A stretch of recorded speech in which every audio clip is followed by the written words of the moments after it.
तो फ्रेंड्स, आज हम जानेंगे ना कि नई शिक्षा नीति पर निबंध कैसे लिखें। ठीक है, वो भी अच्छे से जानेंगे डिटेल में। ओके, और इसका जानेंगे हम step by step, heading by heading. ठीक है, जो कि यहाँ पे लिखा है रूपरेखा, और रूपरेखा में आपको क्या क्या मिलेगा? प्रस्तावना मिलेगा। और नंबर 2, नई शिक्षा नीति का उद्देश्य, मुख्य विशेषताएं, नई शिक्षा नीति के लाभ, चुनौतियां और समाधान, और छठा निष्कर्ष। तो ये छः हेडिंग का स्टेप बाय स्टेप जानेंगे। ठीक है, तो इसके पहले हमने 5 निबंध जान चुके हैं मतलब लिख चुके हैं और हम पढ़ चुके हैं इसके पहले। तो ये हमारा लास्ट है, छठा हेडिंग है, छठा निबंध है, जो कि क्या है? नई शिक्षा नीति पर निबंध। तो इसको भी हम फटाफट देख लेते हैं। नंबर 1, प्रस्तावना देखते हैं। प्रस्तावना आपका ये हो जाएगा, और इसके अंतर्गत आपको लिखना होगा भारत की नई शिक्षा नीति 2020, क्योंकि यहाँ पे क्या है 2020 है ना, तो यहाँ पे 2020 को ऐड करना होगा। ठीक है, तो 2020, और ये भी नेशनल एजुकेशन पॉलिसी 2020 भारतीय शिक्षा प्रणाली में एक क्रांतिकारी परिवर्तन लाने के उद्देश्य से लागू की गई है।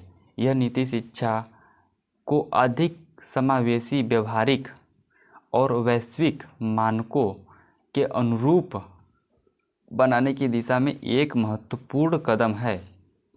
तो फ्रेंड्स, इसी टाइप से आपको लिखना होगा प्रस्तावना में। ठीक, इसी टाइप से यहाँ से यहाँ तक। हमारा राइटिंग उतना बेस्ट नहीं है, लेकिन आप अपने कॉपी में इससे भी अच्छे राइटिंग में लिखना। नेक्स्ट हेडिंग आपका ये हो जाएगा, नई शिक्षा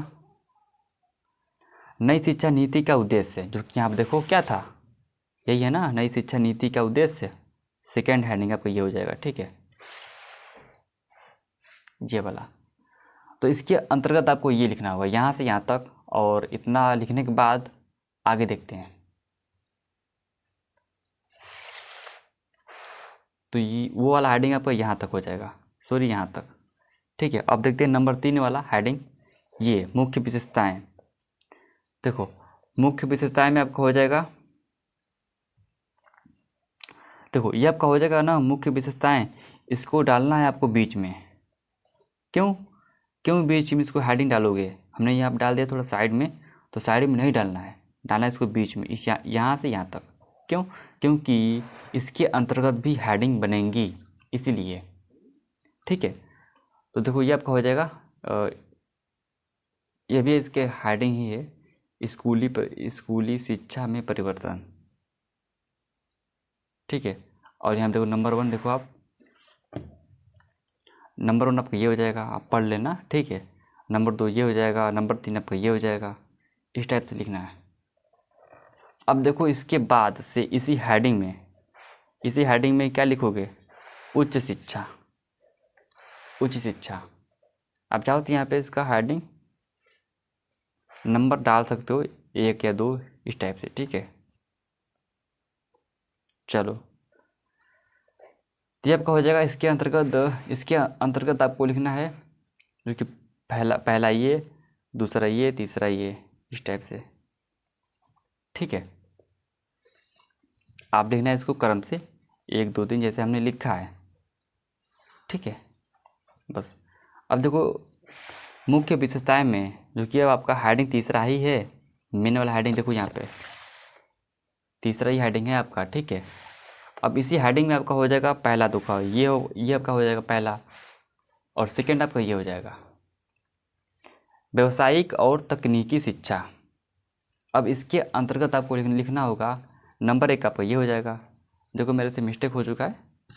ठीक है, इसको आपको नहीं लिखना है। अब इसके आगे देखते हैं, इसके आगे आपका ये हो जाएगा यहाँ तक। ठीक है, अब देखो, अब उसी में देखो ये आपका हो जाएगा शिक्षकों के लिए बदलाव, जो आपका ये हो जाएगा यहाँ से यहाँ तक। ठीक है, तो फ्रेंड्स ये आपका हो जाएगा हेडिंग नंबर 3 मतलब क्या था, देखो यहाँ पे हेडिंग नंबर 3 आपका हो गया कंप्लीट। ये वाला आपका हो गया कंप्लीट, ये वाला। इसमें देखो आपको ये वाला हो गया कंप्लीट। अब जानेंगे ये वाला, नई शिक्षा नीति के लाभ, नंबर 4 यहाँ पे। ये आपका हो जाएगा नई शिक्षा नीति के लाभ देखेंगे। अब ये आपका नंबर हेडिंग 4 है।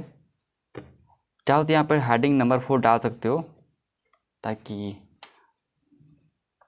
पहचानने में थोड़ा सा जल्दी काम हो जाता है। अब देखो उसके अंतर्गत भी हेडिंग बनेगी, तो यहाँ पे इसका भी हेडिंग डाल सकते हो, 1 या 1 2 इस टाइप से। तो हमने देखो यहाँ पे बीच में डाला हेडिंग, तो ये बेस्ट है। अब इसके अंतर्गत आपको ये हेडिंग बनेगी 1 2 इस टाइप से आपको लिखना होगा, ठीक है। अब उसके बाद ये वाला हेडिंग बनेगी, यहाँ तक आपको लिखना होगा, ठीक है ना। अब देखते हैं आगे,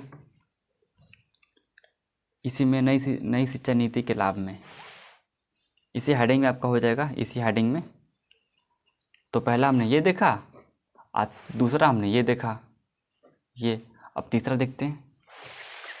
तीसरा आपका ये हो जाएगा, रटने की प्रवृत्ति से मुक्ति। यहाँ से आपको यहाँ तक लिखना होगा, ठीक है। अब हम जानते हैं भाई चुनौतियाँ और समाधान, ठीक है। ये आपका हो जाएगा हेडिंग नंबर 5वां हो जाएगा। मेन हेडिंग आपका ये हो जाएगा 5वां हो जाएगा, ठीक है। चाहो तो आप यहाँ पे देख सकते हो, 5वां है ना, ये देखो यहाँ पे। तो 5वां हेडिंग आपको ये हो जाएगा चुनौतियाँ और समाधान। तो इसके अंतर्गत आपको लिखना होगा यहाँ से और यहाँ तक बस, ठीक है। और लास्ट हेडिंग आपका ये हो जाएगा निष्कर्ष।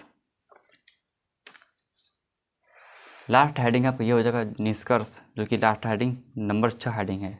चाहो तो यहाँ पे हेडिंग का नंबर 6 डाल सकते हो, ठीक है। तो यहाँ से यहाँ तक ये हो जाएगा। देखते हैं इसके आगे थोड़ा और भी है क्या निष्कर्ष में।